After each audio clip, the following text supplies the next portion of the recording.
welcome to Movies, Films, and Flicks. I am Mark Hoffmeyer, and joining me is someone who is recording this episode from the Danvers State Mental Hospital, Janie Matthews. Hey, thanks for coming on. Welcome. The Danvers, they're now currently really nice condos, so did you sneak in there and did you get a condo out there in Massachusetts? What, did you sneak in to record this episode? What are you doing? Yeah, I wish I could have, but yeah, I don't know if I'd want to go there, because, why would you want to live somewhere where an asylum used to be? Have you seen what it looks like, though? Like they still have the front of the asylum.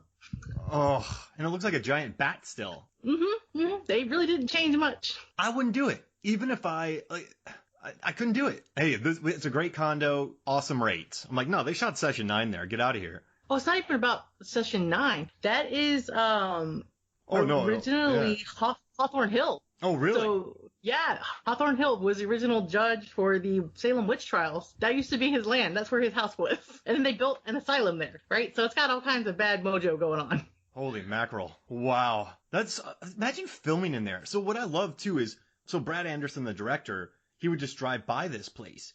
And then he went with these urban spelunkers, they call them. They scoped it out, and then eventually he wrote a horror film, got $1 million in 22 days to make a movie inside of an abandoned psychiatric hospital with asbestos actually in it. Yeah, I don't know if I would want to sign that waiver and be like, yeah, let me sign up for this what they call it, splooge. Yeah. Splooge. Josh Lucas got him so good. No, hey, before we go any further, I just want to say that, Janie used to be my manager when I worked at AMC movie theaters, probably like 99, 2000, 2001, 2002, whenever I came back. And Janie was the cool manager who would let me wear name tags of like Biff, Bucky, Sven, and I was never Mark. My name tags were always someone else. So whenever someone came to complain about me to Janie, they're like, man, that guy Biff, he's a real asshole. And you would always laugh, and then they would get more annoyed because they're calling me Biff. Yes. Yeah. How was that for you? I'll just run them up. Those were the fun days. Occasionally I run into a couple of you guys, but yeah, that was the awesomeness of working at the theater and being young, and we kind of all ran amok. Yeah. There was a lot of amucking, but the theaters were so packed, Janie. They were just... Remember Runaway Bride, Blair Witch Weekend? That was crazy. Right? Was crazy. I remember we were having, with the Blair Witch Weekend opening, I remember we were worried about the independent theater being on the beach. And we're like, we might not do so well. And then there was lines of people. It was just madness. That was the busiest I saw the theater. Maybe Phantom Menace. And then I remember the South Park Theater that had a ton of beer in there and people would puke. Oh, yeah. And then Deep Blue Sea. Sometimes. Remember Deep Blue Sea? There's so many people in those theaters for the long. That made me so happy watching people in Deep Blue Sea. You're like, yay, look at the packed houses. Right? Like, we had some full theaters back in the day. But so when I went there, I was working with you in 2001. And this is when I first learned about Session 9. And I couldn't find it anywhere. And I had to eBay it for $35 in 2001. And I remember the first time watching this movie. So Brad Anderson in the commentary said that he wanted people to leave the theaters and just go, why? To him. He wanted people to walk up to him and say, why did you make this movie? He wanted it to be just an earworm. He wanted to make horror scary again. And this movie affected me the first time I watched it. You know me, I was a punk. I was like a 19-year-old punk who's boxing gloves in my trunk and running around getting all this trouble. But then this movie just wrecked me. I don't know, did you have that similar effect to this thing? Yeah, I think it's just you're on a roller coaster. Because in the beginning, it's like you feel a certain kind of way watching it. And by the time you get to the end, you're just, what? Yeah. And then you're like, oh, my goodness. And then just the last line of this film will be something that just sticks with you. Yeah, just craziness. And the different voices, I think, like when you hear them, you automatically just know. Yeah. It puts you in, as soon as you start hearing the three different personalities, it puts you in a place where you're just like, you just glue your eyes to whatever scene it's on, and you're just like, I don't know, it gets you this feeling of like, I wouldn't say dread, but like, I don't know, it's like emotional, like, ugh. It's like, something creepy is going down. Yeah, there's so much atmosphere, and you feel, so you wanted people to want to take a shower after it was over. Yeah, I could see that, because the sheer fact that I think the one thing that I always liked about this film was that the asylum itself didn't need dressing up. It didn't need any extra touches. It was just it was like its own character through the movie. It was its own person, kind of. It had its own personality, and it was just dirty and gross. And all I kept thinking was asbestos and dirt and lobotomies. And you're absolutely right. And they called it the sixth man in this movie. It's the sixth character, I guess, in there. And a lot of the stuff that they used, so they dressed some rooms, but a lot of the things that they used were just left over from that.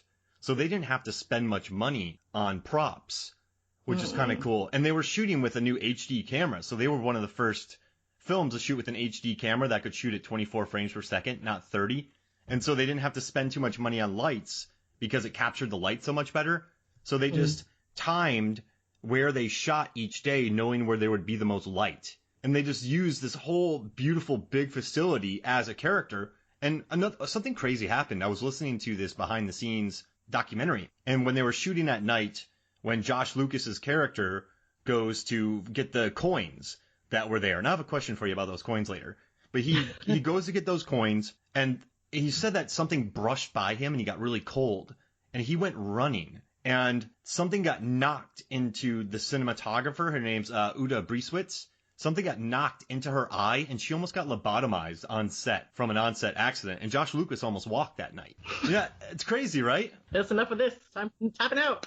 Tapping out. And you know what's wild is she stuck with it, and she went on to go shoot The Wire. And now she's directing. She shot Walk Hard, Dewey Cox. And she actually moved on to direct Westworld, one of my favorite episodes. I don't know if you've watched, it's a Kiksuya, the episode with... where it's the Native American. It's basically centered on him just walking around. The cinematography is beautiful. I think it's the best episode of the show. And she went from little Session 9 to directing Altered Carbon, Jessica Jones, Westworld, The Deuce, Stranger Things. Like she's knocking out some huge stuff right now. So it's pretty cool that the cinematographer from little Session 9 is now just crushing it in Hollywood. They always start off small and go big. Normally if you go big, you kind of like trickle out. Yeah. You should start small, work your way up. You work your way up. Yep. Because then you know all the gags, right? You know the sets from the ground up. Yeah, you're not like Hamilton. You don't want to waste your shot.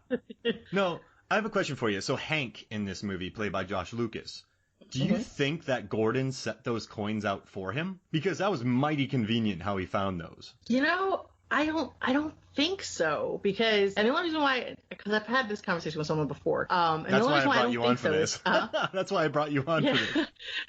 Well, the reason why I don't think so is because when they shut those places down, they were in bad conditions. So my thought process has always been whatever was going on in those buildings and whatever they were doing to the bodies as far as cremation and stuff, they just let it ride itself out. And that's why those buildings became so dilapidated. You know what I mean? So I feel like it wasn't a setup. I feel like it was just there, and that just adds to the eeriness of it. The fact that this one once epic building that was, the whole like grandeur of its time, and then all of a sudden we're just going to let it die. And then everything just stayed and remained the same. So I got a feeling, when they packed it up, they weren't like, hey, let's go clean out the ash. Yeah. We're just going to leave it all there. Got it. So... yeah, because when he discovered that, it seemed like someone weaseled it away, and then maybe they just forgot about it and never found it. I don't think so. I just feel like, because, you have to think of, maybe. There were some, whenever I was having a conversation with the person that we were talking about it with, there's certain things that should have melted or something should have happened to it that didn't. You see what I'm saying? In a cremation. So, it could have been, or it could have just been the stuff that was laying around the whole time. So maybe it was weaseled away. I'm just going to go with the fact that I feel like it was just left there, like, from the bodies being cremated. I think it just adds more creepiness to it. The fact that toward the end they just didn't care. And that's why the building is the way it is. No one just cared. Even like from the scene when they're walking in, where they were doing the, when they first walk in, what is it? The chamber. Yeah. It's just still loaded with like nasty water. It's just there. It's like people, they just up and left. They just up and left the building exactly the way it was. When they locked those doors, they just were like, hell with this place. Yeah. Peace. I'll see you later. Yep. And the fact that the people were still going back in after these places were closed down. So you never know. Have you ever snuck into one of these places, snuck into a abandoned facility? I have not necessarily snuck into one, but I have been to, is it Waverly, that asylum? I think it's in Tennessee. I think that's where we were. I've gone to a couple of them. I've actually been to places that are abandoned, a couple of abandoned, like, amusement parks, abandoned, like, cemeteries that are old. And that's why I think that's another reason why I've always enjoyed this film is going into places like that. There's always just this extra eeriness. Yeah. You don't know what you're going to walk into. you sometimes you see people still go into these places, they set stuff up, you don't know if that was originally there, if someone just put it there. It's just crazy stuff. It's crazy stuff. Yeah, I remember what is it? God, there's a cemetery that's in Tampa that if you go far into the back, like the above ground crypt, like, so you could look in there if you wanted to, but I'm gonna have to say that it's just not one of those things that I wanted to do. I was like, no, I'm good. There was one in Tarpon Springs that we climbed a fence, got on the roof, and then a security guard ran around, and we had to lay up there for about 20 minutes. So we didn't get a chance to go inside, but then we had to climb back down the fence and run away. We tried, though. That was a dumb idea, Janie. Were you laying on top of were you laying on top of mausoleum? Like, where were you laying on top of? Just the roof. We got on top of the roof by a fence. And it was like some gymnastic stuff, but we made so much noise that the guard ran around. The only experience I've ever had of something like that was there was this kid I used to know who used to do like professional skateboarding. That's how, and they went to the cemetery that's up on 54th and St. Pete, and he was trying to do a trick, I think an ollie or something, on top of one of the mausoleums, and his leg went through. Ooh! Yeah, he was screaming like a little girl, so we all bailed, because we're like, yeah, the security guy's gonna come, and then he's just like, don't leave me, we're like, nah, we're not trying to I'm not trying to get taken home in a cop car at like 10 o'clock at night, you on your own. Yeah, you did the St. Pete sprint. Yeah, pretty much, I'm like, I'm out. Yeah. And so I have another thing for you in this movie. We're going to bounce all over the place. I'm not very good with being linear, Janie, so we're just going to kind of like go wherever we go. But Brendan Sexton Jr. as Jeff in this movie, he turns out to be such a nice kid. So in the beginning, he's super earnest. He's kind of a turd. He's trying to play the music, but then he hears about the spooge spores. And eventually he ingratiates himself. He gets threatened with a lobotomy. But I love the speech that he has with Gordon. Or Mike threatens him with a lobotomy. But I like when he talks to Gordon. He's like, Gordon, you can trust me. I got you. Thank you for this. I can do this job. And later on, I love it when he comes across the lobotomized Josh Lucas. He's like, I forgot something. I'll be right back. And he runs away. And then the poor lights get shut on him. He has a fear of the dark. But I think my favorite part of this movie is when he is stressed. He runs out of Danvers. He is just beyond scared. And he just runs and starts eating Oreo cookies. And it's such a nice, endearing moment, isn't it? And then he gets killed. But it's so nice. Right. I think that was probably the number one thing that kind of like depressed me about the movie, because I was just like, this poor kid is probably getting it worse than anyone, because he is a legit like fear. And he addresses that fear. He's running, and it's almost like that darkness is just chasing him. And I'm like, oh my God, this poor guy, this kid's so young. And then, he gets to that van, and he's just like, he made it out, he survived, and he's a cookie. And I'm like, you get that cookie, you deserve it. And all of a sudden I'm like, oh, well, short-lived. And then he apologizes, like, sorry, man, I was just really stressed, and these cookies were good for me. And then Gordo just wipes him out. Oh, man. No, nothing. When you first watched this movie, it's been so long for me, and it's almost been 20 years, but did you think it was Gordo the whole time? Played by Peter Mullan? Oh, no. I think when I first watched it, I thought he was just so underlying shady with everything. Even in the beginning, they were talking about how long it was going to take them to do the job. And then all of a sudden, he's just like, well, I'm the captain. He goes, yes, I am. And then you just see smug. He goes from smiling to having a smug look. And then when he goes back into the building after they're coming out, I set up for him to actually be the one. So then by the time you find out some like shady stuff going on, and it seemed like throughout the whole film, it's like he just kept undermining every chance he had. He would just question him, and I'm all like, it set him up to almost like make you want him to be the villain. And then by the time you get to the end, it's just heart-wrenching to find out who it really is. It's just like, wow. Mm-hmm. Man, like they do set him up. You're right. He hates Hank because Hank took his woman. Mm-hmm. It's fun seeing David Caruso in this. And I love that moment with David Caruso where he's like, this is going to give us our PG-13, but when he says, fuck you. It's such a weird moment when he says that to Gordo. It's actually like to me, that's just like just a fun scene. Like, I don't know how many times I've rewound it. I'm like, I'm going to rewind this, watch this again. And like, I'll just keep playing it because I don't know, it just was so well done. And the look on his face, like Gordo's face is just like, what? But Gordo, so this is based on, the director, Anderson, heard about this from a true story. So there was a man who killed his family, and when they asked him, hey, why did you kill your family? The guy said that the pasta was... so this guy killed his family. He worked a normal job for about 5 days. He just kind of came and went. When they found out that he murdered his family, he's like, she overcooked the pasta. Baked ziti. It was baked ziti. Baked ziti. And apparently he likes his ziti a certain way. Yeah. Yeah, don't mess with that. And this one, Gordo, but I was listening to the commentary, and Anderson said that Gordo is weak. He has his daughter with an ear infection. I love that line, though, when someone's like, it should be the joy of his life, and it's just been a nightmare. They look tired, she looks tired, he looks tired. So David Cross of this podcast, his dad had an asbestos job. Like, he cleared asbestos for years. And so he has a little thing against this movie because he's so annoyed that they said 1 week, because this would take months to do. This is a gigantic facility that would take months to clear out. And they got it down to 1 week. So he's desperate. He's tired. He's weak. And that's when Simon enters him, when he first sees that chair the first day when he's getting the tour. Yep. That's nuts. Yep. And see, I always thought, because there's another scene that follows after that one. It's like he's there, he hears Simon, and then I think that's when Simon pretty much inhabits him. Because if you watch it, there's the following scenes where they start continuing on through the asylum, and Gordo, who's never been in the asylum before, totally bypasses the guy who's walking him around and just kind of goes off on his own. Like, he's starting to go off on his own, like he knows where he's going. No. When he shouldn't know. Yeah. Wow. I didn't even catch that.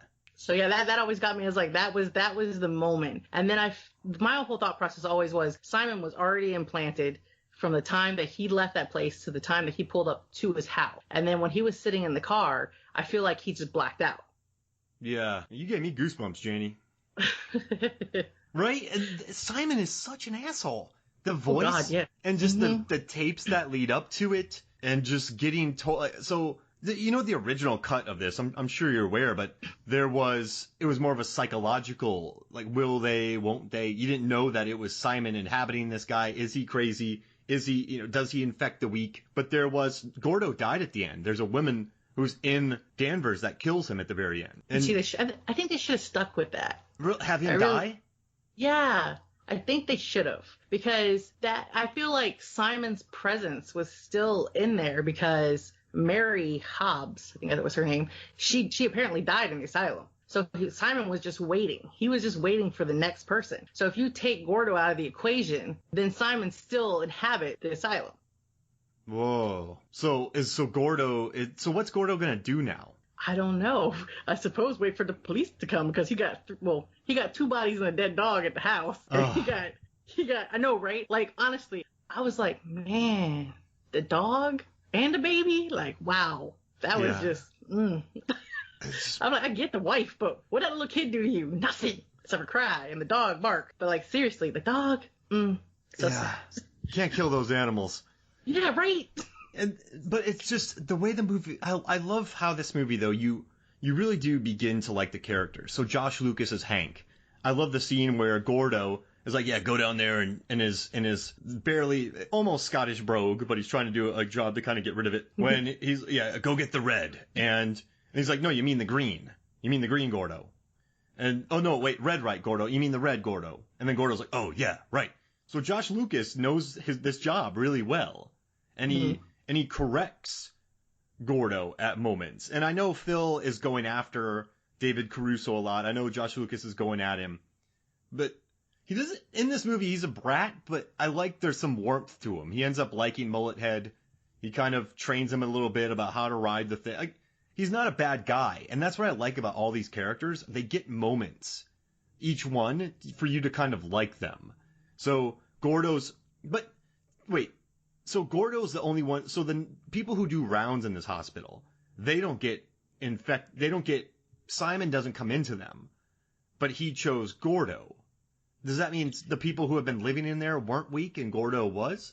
I would say yes, because my thought process is, if let's just say you've got squatters that come back. Let's just say the crazies come back to the house. They're already far gone. What can Simon truly do with them? I feel like Simon is the type of thing that wants to break somebody down all the way to their core. And if you think about it, he broke Gordon to his core by taking out his wife, taking out his baby, and probably, even though there was a lot of animosity between all these men, that was another thing I like how it's just all men, but there was a lot of animosity between all these men over different petty things. At some point in time, they had to be like a strong group. because they'd all been working with the exception of Jeff, that poor guy. But the other three, they at some point in time were like a strong core, and they just slowly broke down. And even though they broke down, Gordo still considered them like good friends of his until Simon came along. Yeah. And was his plan to kill them all along? So, like, let's say the job goes off without a hitch, right? You have, so he lobotomized Josh Lucas. Poor guy. Yeah, he lobotomized him when he went back for his coins. But if he didn't go back for his coins, would he have attacked, so he started attacking when Phil, David Caruso, started challenging him.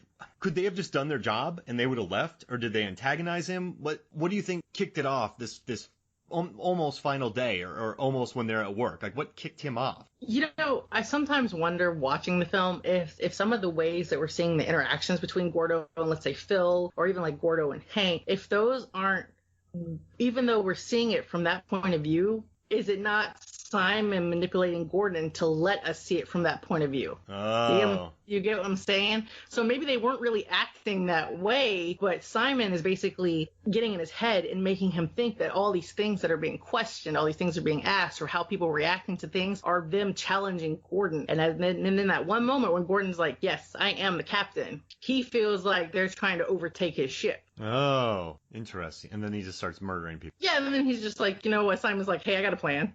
I know how to get rid of all of them. And then that guy's just listening to the tapes.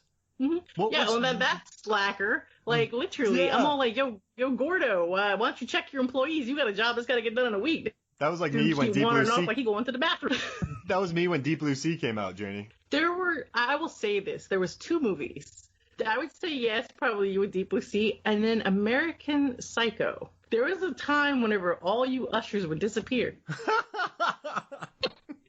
I wonder why. And I'd be like, where are they at? And then I'd go in there and it'd be, I think at the time it was Steven Stafford. There was like a lot. There was like 3 or 4 of y'all sitting there, and I'm like, hey, what are y'all doing? So that was, those tapes were his American Psycho and Deep Blue Sea. Pretty much. Yeah, and he was slacking big time. Like, the generator's going down.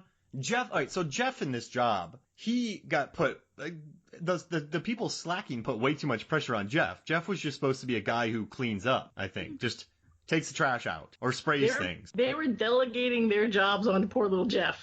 Yeah, that always happens, doesn't it? Well, yes, you find that one little person who's, I guess, that's another thing. You would think that Jeff would have been the weak as well, but I guess he wasn't weak enough. Gordo just had to be the one. But yeah, because they would just run Jeff ragged. They would pick on that poor man. They would be like, yo, go do this. And he'd be like, okay. He even went in those tunnels knowing how scared he was of the darkness. That was crazy. He started showing inner strength, didn't he? Mm-hmm.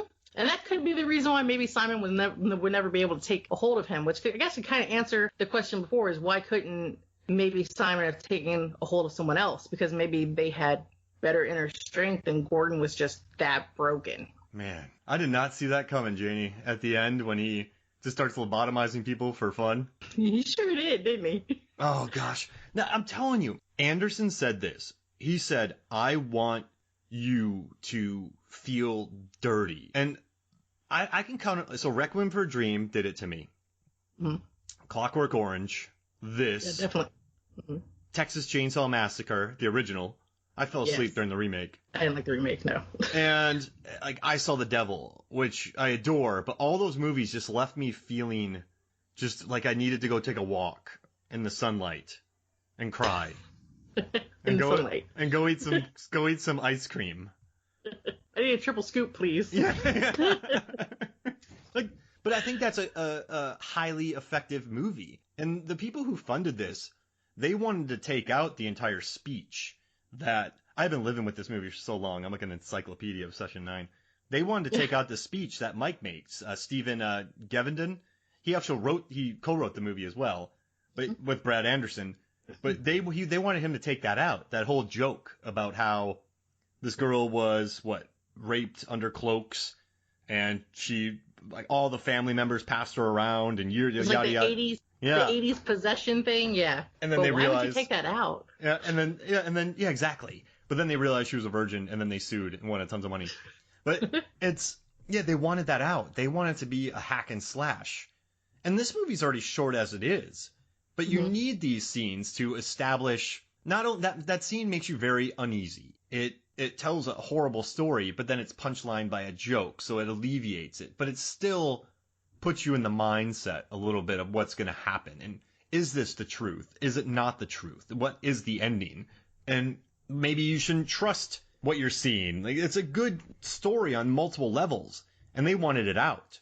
And it ended up receiving no theatrical release, and that's why I had to hunt it down on DVD for $35 in 2001. Jeez Louise. Hey, did you let me borrow Boondock Saints? Was that you? I did. I let you borrow that VHS copy that I had. Yeah. That was one day when I was like, you know what? I need to ride home. I was like, yo, if you let me ride home, you take me home, I'll let you borrow some movies. And I think you walked out with a few of them that day. Donnie Darko, maybe? I don't know. I think I've seen you reference Bottle Rocket before. Oh, yeah. Yeah, that was definitely one of them that I had. I had Session 9 on VHS, or did I have it on VHS? No, I had that on DVD. But I definitely had Boondock Saints on VHS. I know for 100% fact that was one of the ones you were like, oh, I'll just take this. I'm like, yeah, whatever. Yeah, and I watched it on my TV, which was a 12-inch TV VCR in 2001. And I watched it. Got the combo. Yeah, that's right. $219. I got it when I was in 6th grade by saving up my lunch money. Oh, you were muscling them kids for some lunch money, weren't you? Like a Salitas candy bar. Oh, no, I would. Remember those Circuit City commercials where the kid walks in, hey, sir, last week I bought it for this, and then this week it's this? I kept hoping that would happen. It never did. Look, I got the ad. Yeah. No, it's more expensive this week. Give me $20. But, yeah, so, no, that's funny. I can't believe I just remembered that. You let me have that. You let me borrow that VHS copy. Man. But this movie, though, I mean, my brother and I have been talking about it for 19 years. And when you added Session 9, so we do these movie tournaments on Movies, Films, and Flicks Facebook. And they're a lot of fun. People vote. There's always 32 people enter, one person wins. But on your team, you had Session 9. And then I immediately asked you if you wanted to talk about this movie. Because I remember 2001, like how much, I don't know. This brought back memories of the movie theater. And I knew you'd love talking about this because you're a horror hound. Yes. Hey, and I love this movie. It's a great movie. What are your 5, before we go on break, what are your 5 favorite horror films? Oh, on the spot.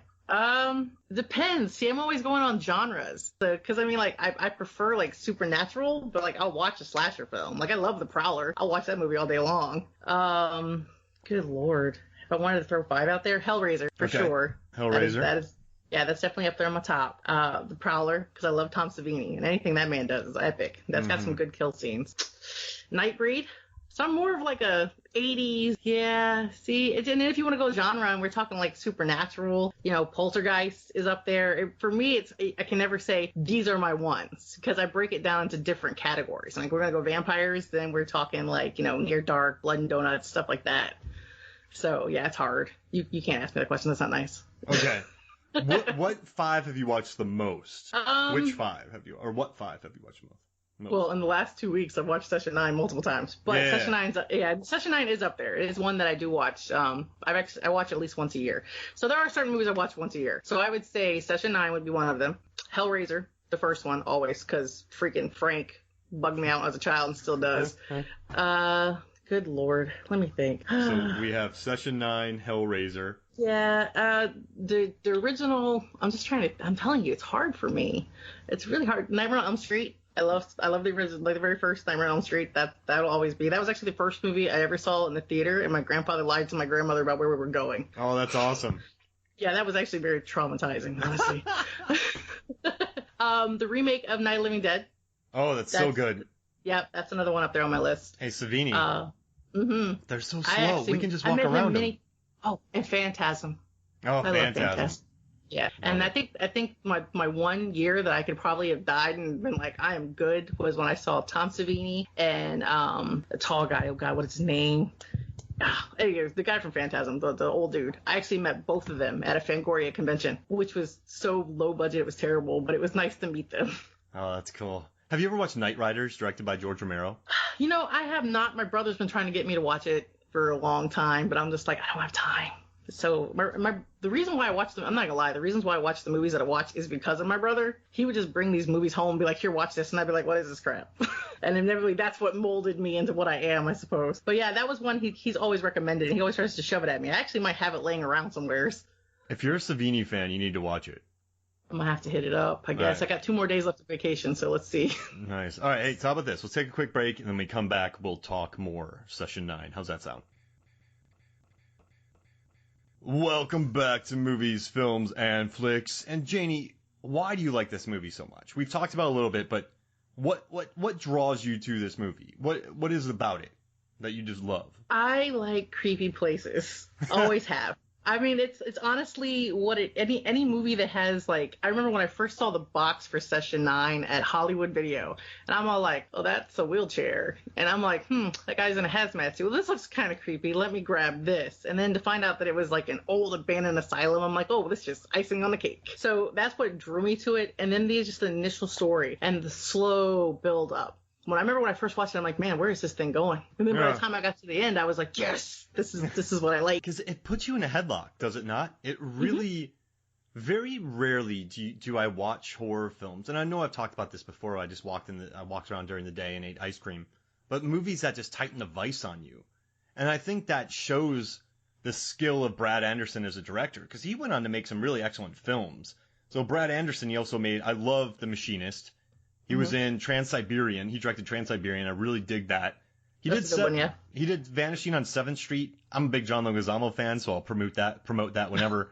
But he also directed The Wire, Fringe, stuff like that. But I mean, so he saw this location. He knew, so I teach film as well. I teach production design, and it's pretty brilliant. I would never do this, but he found this place and he wrote a script around it because he knew the production design would be cheap. He knew they wouldn't need much lighting. And when they moved to the HD cameras, they just had to go in certain rooms at a certain time of day to save money on lighting. So this was all very minimal, built around one location. And you could have gotten lazy with that. You could have done a See No Evil with Kane from WWE. You could have done a slasher picture in this, and it could have been not as good. But I think with the whole combo of the Session 9, the 9 tapes, Simon, and just the characters who are genuinely likable, I would say, or relatable. It just, I don't know. You could get lazy with this. Like, if you shoot a movie in an abandoned mental institution or psychiatric place, you could get lazy because you think you're just there. Does that make sense?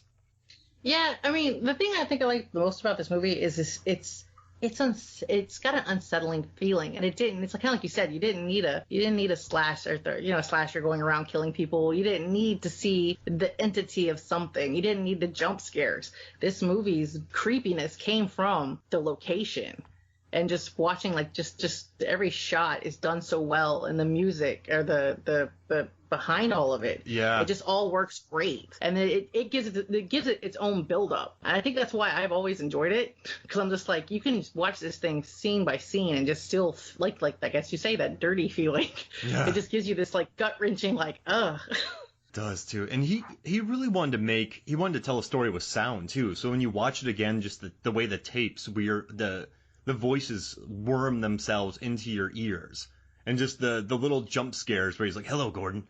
And I love the sound of the generator turning on the random time. It goes for a few cheap gags, but I still love the sound design. And also, another random thing for you. They were shooting a scene on this movie on the roof. And Peter Mullan, who was also in Westworld, hey, and then she shot that. Hey, cool. But he said that he got this weird, overwhelming feeling to just jump off the roof. Wow, that's just kind of creepy because I know okay. So like I said before in the beginning, I'm really big on like these like old asylums and stuff and like research on them. Believe it or not, I want to say there's documentation of like 2 patients jumping off the roof at different times between the opening and the closing of it. So that's kind of creepy. Right? Yeah. I just got goosebumps. Thanks a lot. I'm not gonna That's when I gotta go. Yeah, I'm gonna go eat some ice cream. Triple scoop. Yeah, but I love it too, and and it's funny now that you watch it because Simon calls him out in the beginning of the movie, and you're like, I don't know what that is, but now when you watch it, you're like, whoa, that's when he got hit. And so it's another movie where sometimes when you watch a horror film, I think the shocks can leave you. I think I love the Final Destination movies, and we covered the whole franchise again for the podcast. But when you've watched them a few times, it's more about, I guess, enjoying the kills, which right. I guess I don't really enjoy too much, except for 5. I love 5 and 1. Those are good. And the log truck one from 2. But this one, you can see different elements now. You you can appreciate it. It's very rewatchable, I think. It still hurts you every time, but I don't know.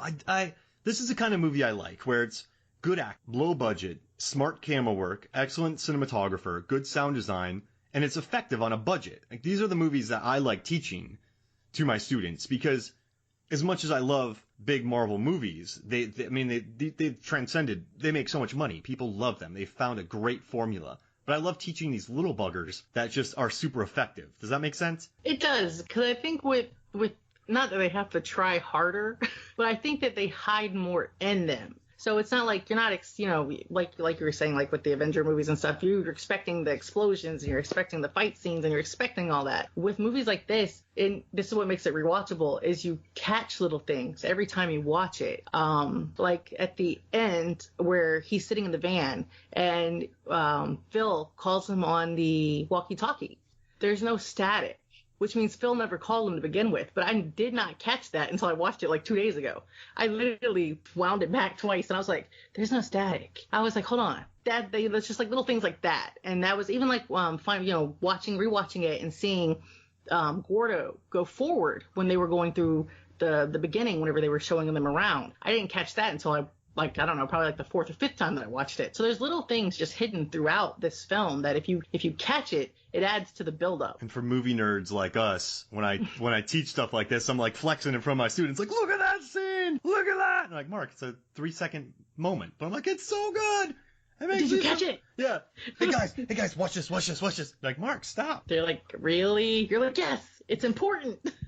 Now, I know that Danvers, they perfected the prefrontal lobotomy there. That's what they talked about. And the place was a self-contained town and all that. But why was Gordo doing that? My thought process on that was, it was just something that was said to him. It was something that was introduced to him when they first walked in. That was one of the things that he pretty much told him. This place was notorious for this. Let's just say, hypothetically, Simon's been there a while, and maybe Mary wasn't the first one he's ever had to deal with, but maybe every time a lobotomy was done, that's how Simon left. You see what I'm saying? If there's no more brain activity, if there's no more will to want to do anything, because lobotomy pretty much just made them, like they said, zombies, then Simon's no longer active. So maybe that's what was happening to Simon, is like he would inhabit somebody, but as soon as they're like, hey man, we got to give this person lobotomy, Simon's like, dang, I got to find another body. Like the thing from Azazel from Fallen, who just goes from person to person. Which is a great movie. But yes. I'm covering that on the podcast in a few weeks. I'm very excited. Really? Yeah, we're talking about it, so I've been watching it. And I love in Fallen they couldn't do that on this movie, but I love in Fallen how the single lit locations, just very detective-y, very not noir, but old school. It's not like lit by a single lamp. There's some really great lighting in it. And that Azazel is just a total jerk. All time, man. All time. Through the whole movie, I just felt bad. I was just like, man. And that guy, Elias Koteas, he does such an excellent job with the limited screen time he has. I mean, he just crushes that role. All right, well, I better not give too much away about it. Right. You got a whole other thing for that. But I kind of like it though that you have Gordo who's falling apart. You have there are some good red herrings in here. You have Hank Hank though. As much as I like Josh Lucas in this movie, he goes at Phil so hard about stealing his girlfriend. I mean, kind of a douche, yeah. Yeah, I mean that's so he steals the girlfriend and then he just goes at her, at him. That's not. And then Phil still buys him scratch-off tickets, the wrong ones. But right. I mean, but yeah, I don't know. I like how the animosity gets, and you don't even know what's gonna happen, right? If you hadn't watched a trailer for this movie, okay. Did you see a trailer for this film before you watched it? Or you just saw the DVD cover?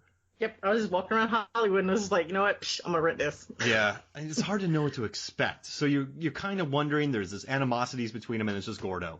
He does that weird flying kill, though, to Mike, where he sprints up behind him with the blade.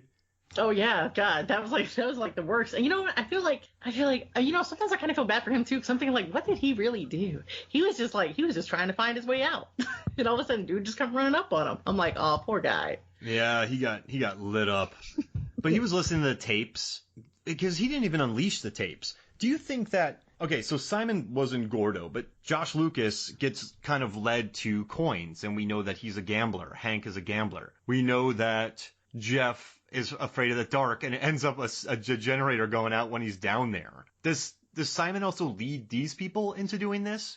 No?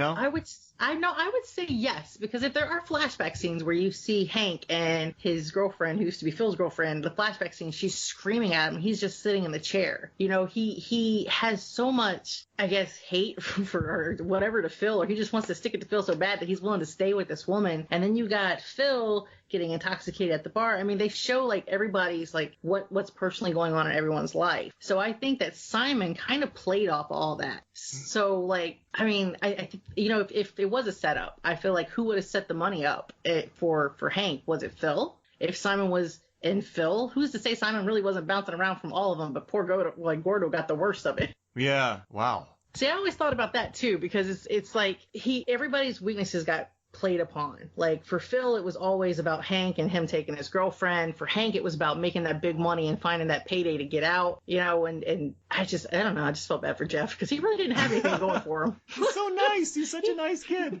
I gotta get out. I'll be right back.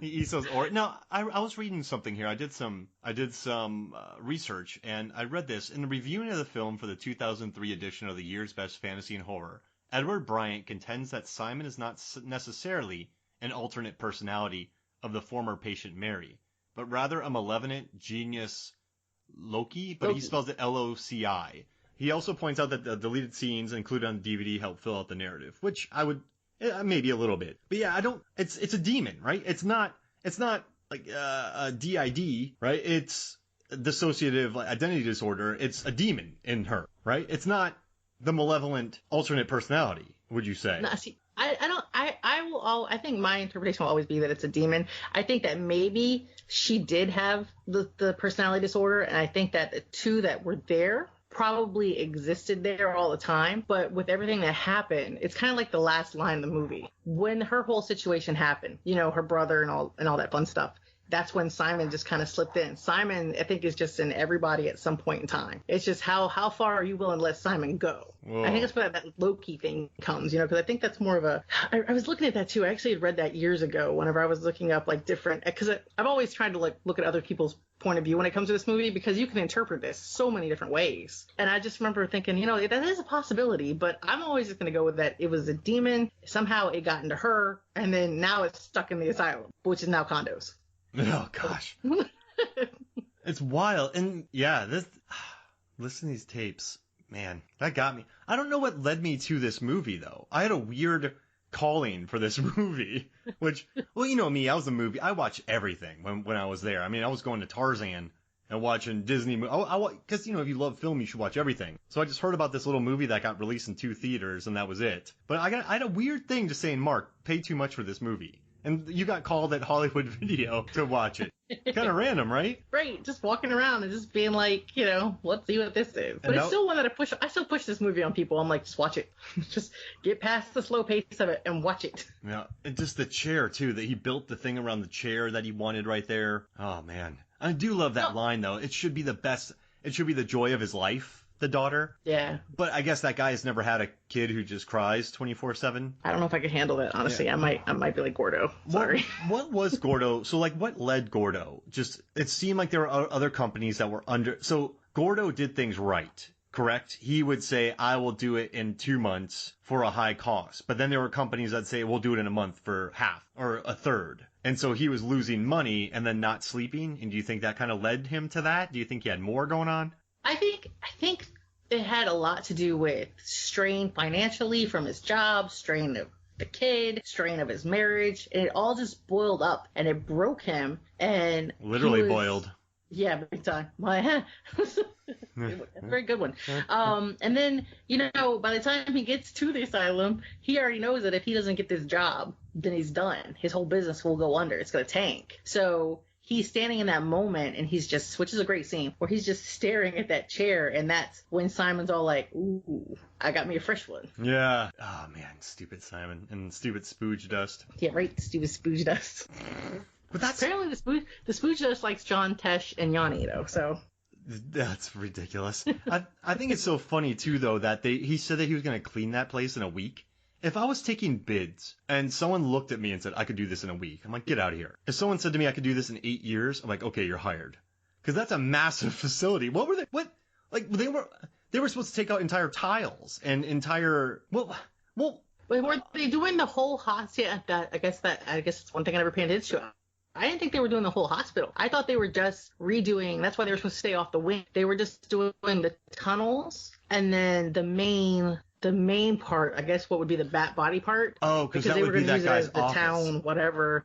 Yeah. Oh. They were going to make it like the historical whatever. And they were going to build a little office, but just keep certain areas of asbestos free. Yeah, that makes sense. And also, too, I love that overhead shot that makes it look like a giant bat. You just need one of those. And that was his Kubrick shot, Anderson said. You just need one overhead shot, like in The Shining. That's it. That place was massive. I mean, it was just cool. The architecture on that whole building was just awesome. Oh. All right, so let's see. Any final thoughts about this movie? Is there anything we haven't covered? Let's see. I think we pretty much covered everything.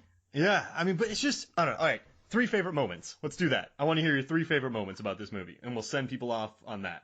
So what were your 3 favorite moments from session 9? Okay, so favorite moments, probably the Oreo cookie. Both of like the hallways as the light, basically the darkness was chasing him, knowing this poor guy is terrified of the darkness. And I'm all like, that has got to be like one of the most like, type moment. Mm-hmm. Because think about that being your number one fear in life. That's horrifying. And then I think when they first realized that Hank's been lobotomized.